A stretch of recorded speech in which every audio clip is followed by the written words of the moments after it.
নানা প্রতিবন্ধকতা সত্ত্বেও বাংলাদেশে সফটওয়্যার রপ্তানি একটি সম্ভাবনাময় খাত হয়ে উঠেছে।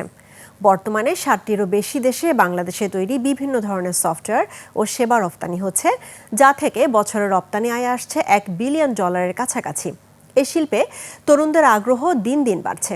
সংশ্লিষ্টরা বলছেন, সরকারের নীতি সহায়তা পেলে কয়েক বছরের মধ্যেই রপ্তানির আয়ের অন্যতম উৎস হতে পারে সফটওয়্যার শিল্প। আরও জানাচ্ছেন সঞ্জয় অধিকারী। ওয়ালটন এখন দেশের সীমানা পেরিয়ে পৌঁছে গিয়েছে 50টিরও বেশি দেশে। ওয়ালটন, ঘরে ঘরে বিশ্বজুড়ে।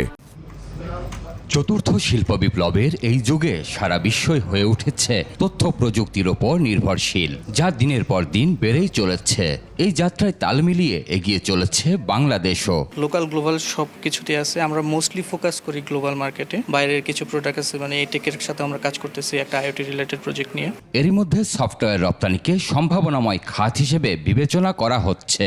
বাংলাদেশের আইটি সেক্টরের উপর এখন ভরসা করতে পারছে আমেরিকা, ইউকে, সিঙ্গাপুর, অস্ট্রেলিয়া সহ বিভিন্ন উন্নত দেশের বড় বড় বিভিন্ন আইটি প্রতিষ্ঠান। বাংলাদেশে তৈরি সফটওয়্যার যুক্তরাজ্য, যুক্তরাষ্ট্র, ইউরোপ, সিঙ্গাপুর, মালয়েশিয়া ও আফ্রিকার বিভিন্ন দেশে রপ্তানি হচ্ছে, যা বিশ্বব্যাপী দেশীয় সফটওয়্যারের চাহিদার প্রমাণ।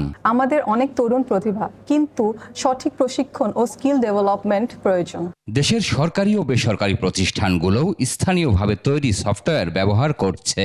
আইটি অবকাঠামো, ই কমার্স, মোবাইল অ্যাপ্লিকেশন এবং অন্যান্য প্রযুক্তি ভিত্তিক সেবার পাশাপাশি আর্টিফিশিয়াল ইন্টেলিজেন্স এবং ভার্চুয়াল রিয়েলিটির মতো নতুন শিল্পে কর্মসংস্থানের সুযোগ তৈরি হচ্ছে। যে কোনো একটা আইটি কোম্পানিতে দেখবেন প্রায় 90 থেকে 95% কিন্তু আসলে গ্র্যাজুয়েট থাকে। ইন্ডাস্ট্রির সবচেয়ে বড় বেনিফিটটাই হচ্ছে যে এই ইন্ডাস্ট্রিতে প্রচুর গ্র্যাজুয়েট এমপ্লয়মেন্টের তৈরি হয়। ফ্রিল্যান্সিং ও আউটসোর্সিং এ জড়িত বিপুল সংখ্যক দক্ষ সফটওয়্যার ইঞ্জিনিয়ার ও আইটি পেশাদার রয়েছে। বিশ্ববাজারে শক্ত অবস্থান নিতে হলে এখন গুণগত মান বৃদ্ধির প্রয়োজন। আমাদের বেশিরভাগ রপ্তানিটা হচ্ছে ব্যাক অফিসের যে কাজগুলো, যে বিপিও যেটাকে আমরা বলি। কিন্তু এছাড়াও সফটওয়্যার এবং সার্ভিস অথবা কাস্টমাইজড যে সফটওয়্যার অথবা জাস্ট সিম্পল ওয়েব পেজ তৈরি করা, এই জাতীয় কাজও কিন্তু আমরা অনেক করে থাকি। বাংলাদেশকে একটি গুরুত্বপূর্ণ আইসিটি হাব হিসেবে তুলে ধরতে হলে বেশ কিছু চ্যালেঞ্জও মোকাবেলা করতে হবে। তবে সরকারের সহায়তা পেলে তা অসম্ভব নয় বলে মত সংশ্লিষ্টদের। অনেকগুলো বিদেশি ব্যাংক বাংলাদেশের বাইরে, তারা কিন্তু Bangladeshi core banking software use করে, বিশেষ করে ইসলামী কোর ব্যাংকিং সফটওয়্যার। সো এই ধরনের কাজ কিন্তু বাংলাদেশের ছেলেমেয়েরা করছে। সফটওয়্যার রপ্তানি বৃদ্ধি ও নতুন বাজার তৈরির জন্য এ শিল্পে বিনিয়োগ ও কর্মরতদের উন্নত প্রশিক্ষণ প্রয়োজন বলেও জানান তারা। সঞ্জয় অধিকারী, 21 টেলিভিশন, ঢাকা।